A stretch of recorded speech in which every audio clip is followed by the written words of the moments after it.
আমরা national institute of neuroscience এবং হাসপাতাল থেকে আমরা আসছি আউটসোর্সিং আন্দোলন করার জন্য। আমাদের 5 থেকে 10 বছর যাবৎ আমাদের হাসপাতালে 645 জন লোক মোট কর্মরত আছেন। আমাদের ঠিকমতো বেতন হয় না, আমরা ঈদে কোরবানিতে কোনো বোনাস পাই না, কথায় কথায় আমাদের চাকরি চলে যায়। আমরা এই বৈষম্য চাই না, আমরা চাই আমাদের চাকরি জাতীয়করণ করা হোক। সারা বাংলাদেশে প্রায় 8 লক্ষ প্লাস আউটসোর্সিং আছে, সবাই একই অবস্থা, সবাই একই দাবি। আজকে আমরা সবাই শাহবাগে একত্রিত হয়েছি, আমাদের দাবি এক দফা এক দাবি, আমাদের চাকরি জাতীয়করণ করা হোক। এই দাবিতে আমরা এক হয়েছি, যতদিন পর্যন্ত দাবি আদায় না হবে আমরা আন্দোলন চালিয়ে যাবো ইনশাআল্লাহ। বাংলাদেশ নিউরোসায়েন্স হাসপাতালের আউটসোর্সিংয়ের পক্ষ থেকে আমাদের জোর দাবি, আমাদের চাকরি স্থায়ীকরণ করা হোক এবং সরকারি করা হোক। আমাদের চাকরি আছে, বেতন নাই, আমরা কি স্বাধীন ভাই?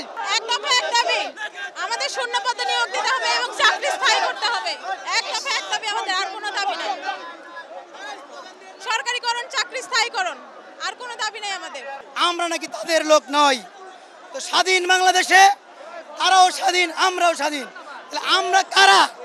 ওরা যদি স্বাধীনতার সুখ ভোগ করে থাকে, তাহলে আমরা পরাধীনতার শৃঙ্খল নিয়ে বেঁচে থাকবো কেন? যেহেতু নতুন একটি স্বাধীন বাংলাদেশ আমরা পেয়েছি, আবু সাঈদের রক্তের বিনিময়ে, মুগ্ধ রক্তের বিনিময়ে, সারা বাংলাদেশের ছাত্র জনতার হাজার হাজার মানুষের রক্তের বিনিময়ে আমরা নতুন স্বাধীনতা পেয়েছি। এবং সারা বাংলাদেশের কৃতি সন্তান ডক্টর মোহাম্মদ ইউনূসকে প্রধান উপদেষ্টা করে একটি অন্তর্বর্তীকালীন সরকার গঠিত হয়েছে।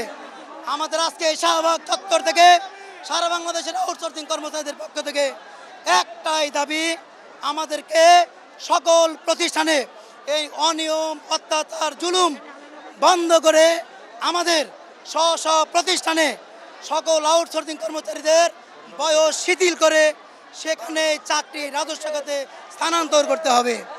এবং আমরা জানি যে সরকার এখন আছেন সেই সরকার মানবিক সরকার। এই সরকার যে আছেন এই সরকার নতুন স্বাধীনতার পক্ষের সরকার।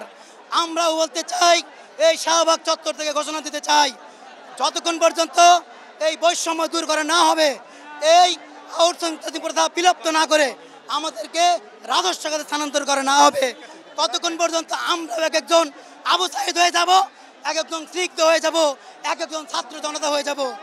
আমরা এখানে রক্ত দিতে রাজি আছি। আমরা দাবি আদায় করতে যদি নিজে রক্ত দিতে হয়, এখানে রক্ত দেওয়ার জন্য হাজারো মানুষ প্রস্তুত আছে। আমরা দাবি আমাদের একটাই, সেটা হচ্ছে আমাদের দাবি হচ্ছে আমরা সরকারি হতে চাই। প্রথমত আমাদের ঠিকাদার প্রতিষ্ঠান থেকে আমরা বিরত থাকতে চাই, সরকারের অধীনে আমরা থাকতে চাই। এটা হচ্ছে আমাদের এক দফা এক দাবি। আমরা চাকরি সরকারিকরণ চাই, এটাই আমাদের হচ্ছে দাবি। যতক্ষণ পর্যন্ত আমাদের দাবি মেনে নেওয়া না হবে ততদিন পর্যন্ত আমাদের কর্মসূচি চলবে। এবং কর্মকর্তা সবাই এখানে আসছি আমাদের এক দফা দাবি আদায়ের জন্য। আমরা এখানে অনেক ধরনের বৈষম্যের শিকার হচ্ছি, এই বৈষম্য থেকে আমরা বের হতে চাই, আমরা মুক্তি চাই। আমরা যেহেতু সবাই একই দেশের নাগরিক এবং ডক্টর ইউনূস স্যারের দেশের স্বাধীন বাংলাদেশের আমরা নাগরিক, একই অফিসে বিভিন্ন ধরনের প্রথা চলবে তা তো হবে না। আমরা চাই আমাদের দাবি মেনে নেওয়া হোক এবং এখানে সবার সরকারি চাকরি যারা করে তারা অনেক ধরনের সুযোগ সুবিধা পায়, কিন্তু আমরা আউটসোর্সিংয়ে যারা থাকি তারা কিন্তু কোনো ধরনের সুযোগ সুবিধা পাই না, শুধু আমাদের বেতন দেওয়া হয়। আমাদের সকল ধরনের বোনাস টেবিল সব বন্ধ করে দেওয়া হয়েছে। প্রতি বছর আমাদের প্রতি বছরের জুন মাসে নতুন করে নিয়োগ দেওয়া হয়, আর কথায় কথায় বলা হয় যে আপনাদের কোনো চাকরি নাই। এই ভয়ে আমরা সবাই কাজ করি কিন্তু ঠিকমতো বেতনটাও পাই না। এই জন্য কাজ করি আমরা বেশি, কিন্তু একই অফিসে 3 ধরনের বৈষম্য চলে।